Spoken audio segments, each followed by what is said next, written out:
ये खूबसूरत आप मकान देख रहे हैं, लेकिन एक तस्वीर अब मैं दिखाता हूँ आपको। आप ये तस्वीर देखिए जहाँ पर एक ट्रक घुस गया है और ये ट्रक किस प्रकार से घुसा है।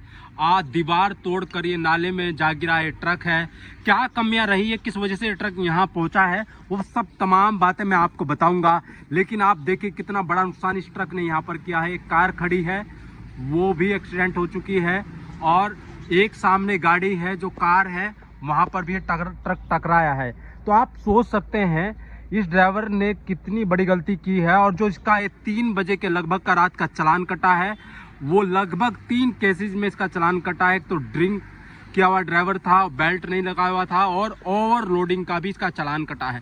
सामने से मैं आपको दिखाना चाहता हूँ किस प्रकार से ये ट्रक यहाँ पर पहुँचा और कितनी बड़ी गलती इसमें रही है। आप सोच सकते हैं आरटीओ ने 3 बजे के आसपास इसका चालान काटा था, और सोचिए आप कि यहाँ पर ये ट्रक कैसे पहुँच गया। अगर नॉर्मल स्थिति में अगर ड्राइवर होता तो शायद ये रोड पर ही ट्रक रात में रुक जाता। लेकिन आप देखें यहाँ से, और पूरी दीवार पर ये टिका है ट्रक, और नाले में पूरा का पूरा घुसा हुआ है, आप देख सकते हैं। और पहले इस ट्रक ने कहाँ टक्कर मारी है वो भी मैं आपको दिखाऊंगा। आप देखिए यहाँ पर, और ये 3 बजे के लगभग का उसके बाद का ये मामला है। और जब आरटीओ ने इसको ट्रक को रोका, पहले इसका चालान काटा, उसके बाद ये यहाँ तक पहुँचा। आप देखिए। और दूसरा, पहली बार इसने टक्कर कहाँ मारी वो भी आपको दिखाता मैं चाहता हूँ। देखिए आप, सबसे पहले ट्रक ने यहाँ पर टक्कर मारी। आप देख सकते हैं, मैं आपको दिखाना चाहता हूँ किस प्रकार से ये ट्रक यहाँ पर पहुँचा। देखिए आप, ये पूरा कांच बिखरा पड़ा है यहाँ पर। और यहाँ पर बिजली विभाग के लोग भी पहुँचे हुए हैं, जो इस लाइन को ठीक करने के लिए पहुँचे हुए हैं। और आप देखिए ये ट्रांसफार्मर कहाँ पड़ा हुआ है। सबसे पहले टक्कर यहाँ लगी, उसके बाद जाकर ये ट्रक वहाँ पर जाकर गिरा। आपको पता है किस वजह से ये टक्कर मारी? क्या ड्रिंक किया हुआ था ड्राइवर? ड्रिंक हम कह नहीं सकते, क्या था, हम थे नहीं ना। हाँ। हमारी ड्यूटी सुबह की है। अच्छा, कितना नुकसान हुआ है बिजली विभाग का यहाँ पर? बिजली विभाग का नुकसान कम से कम ऐसे गाड़ियों होगा 5-6 लाख रुपए। 5-6 लाख रुपए का नुकसान है। इतना है, 5-6 लाख का। ट्रांसफार्मर भी कैमरे और ट्रांसफार्मर खत्म हो गया है बिल्कुल। खत्म है। तो आप देखिए बिजली विभाग के जो लोग हैं, कर्मचारी, वो यहाँ पर पहुँचे हैं।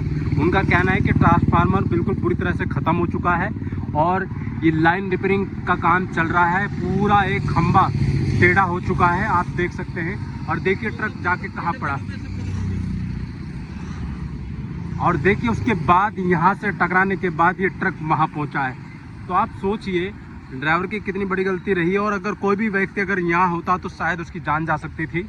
आप सोचिएगा, लगातार यहाँ पर एक्सीडेंट हो रहे हैं। आरटीओ चेक पोस्ट की ये तस्वीर है।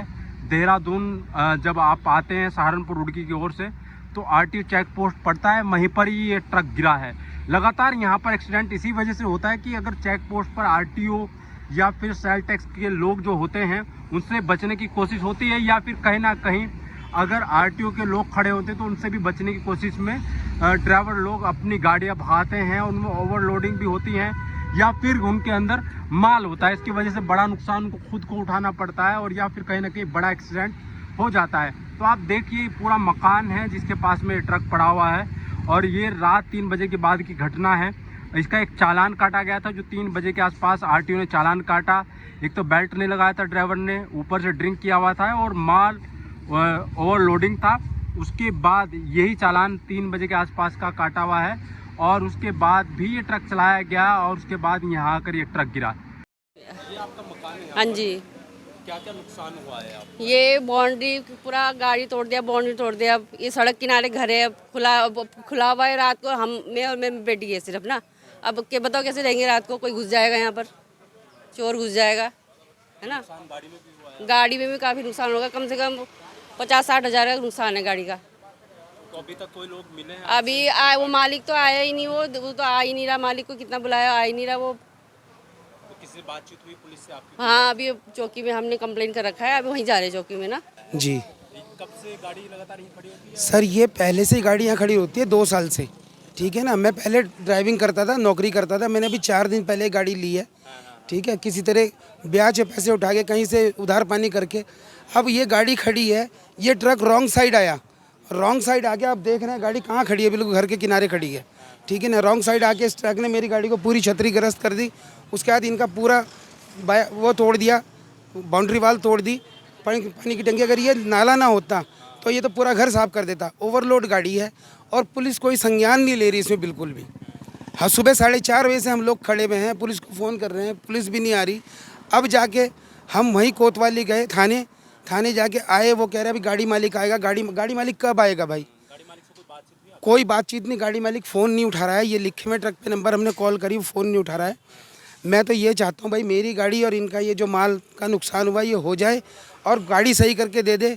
और मुझे कोई वो नहीं है, मैं गरीब इंसान हूँ, रोजी रोटी यही है मेरी। अब मान लो 15 दिन ये खड़ी हो गई गाड़ी।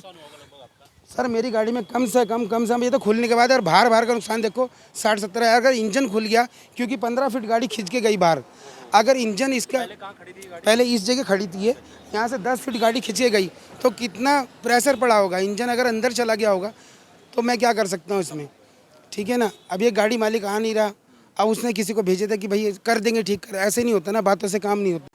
क्या नाम है? मेरा नाम अमजद अली चौधरी है। अच्छा, आप ये आसपास ही रहते मैं आसपास ही रहता हूँ यहाँ पे। हैं? अच्छा, एक बात बताइए, यहाँ पहले भी हादसे हुए हैं, ये बड़ा हादसा देखा जाए, अगर फायदे को यहाँ होता तो शायद किसी जान बचा। वही बात हम कह रहे हैं, देखो गाड़ियाँ चलती हैं, हादसे भी होते हैं, सब चीज़ें हैं, पर ये कोई कॉमन चीज़ नहीं और ऐसी चीज़ नहीं है कि कोई ये हादसे वैसे हो रहे हैं। हाईवे का काम जब से चल रहा है, 1 साल 1.5 साल से हाईवे का काम चल रहा है।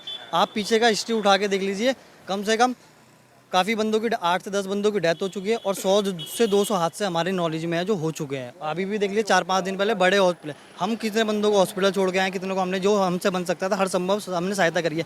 अभी सलमान भाई के भी कुछ दिन पहले आए थे, एक ऑल्टो कार लगी थी, हम यहीं पर बैठे हुए थे शाम को, हमारे सामने ऑल्टो गाड़ी लगी पूरी, वो अच्छा हुआ कोई कैजुअलिटी नहीं हुई, कोई कार्रवाई नहीं हुई। NH के अधिकारियों से बात करी, उनके जो बंदे आते हैं उनसे बात करी, वो कहते हैं इसमें हमारी कोई जिम्मेदारी नहीं, आपको जो करना है आप कर लीजिए।